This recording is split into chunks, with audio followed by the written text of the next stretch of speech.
একবার এক ভক্ত ঠাকুর শ্রী শ্রী রামকৃষ্ণ দেবকে জিজ্ঞাসা করলেন, ঠাকুর, সংসারে থেকে কি ভগবানকে পাওয়া যায়? শ্রী রামকৃষ্ণ দেব উত্তর দিলেন, অবশ্যই পাওয়া যায়। সাধু সঙ্গ আর সর্বদা প্রার্থনা করতে হয়, তার কাছে কাঁদতে হয়। কাম, ক্রোধ, লোভ, পাপ বুদ্ধি, বিষয় বুদ্ধি এই সব মনের ময়লাগুলো ধুয়ে গেলে মন শুদ্ধ হয়, তবেই তার দর্শন লাভ হয়ে থাকে। সংসারে হবে না কেন? মাঝে মাঝে সাধু সঙ্গ, কেঁদে কেঁদে প্রার্থনা, মাঝে মাঝে নির্জনে বাস, এই সব করতে হবে।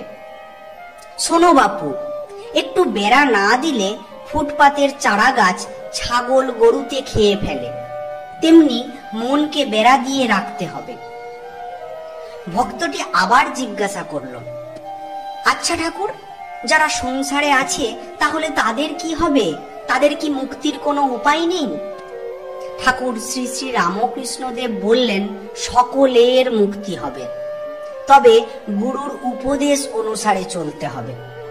ভক্তটি কিছুক্ষণ পর আবার বললেন ঠাকুরকে, গুরুর উপদেশ তো বললেন আপনি ঠাকুর, গুরু কেমন করে পাবো? শ্রী রামকৃষ্ণ দেব উত্তর দিলেন, যে সে লোক গুরু হতে পারে না, তাই ঈশ্বর যুগে যুগে লোকশিক্ষার জন্য নিজে গুরু রূপে অবতীর্ণ হন। সচ্চিদানন্দই গুরু। ঠাকুর আরো বললেন, জ্ঞান কাকে বলে জানো?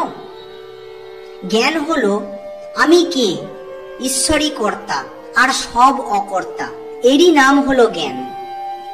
আমি অকর্তা, তার হাতের যন্ত্র, তাই আমি সর্বদা বলি, মা তুমি যন্ত্রী, আমি যন্ত্র, তুমি ঘরণী, আমি ঘর, আমি গাড়ি, তুমি ইঞ্জিনিয়ার, যেমন চালাও তেমন চলি, যেমন করাও তেমন করি, যেমন বলাও তেমন বলি।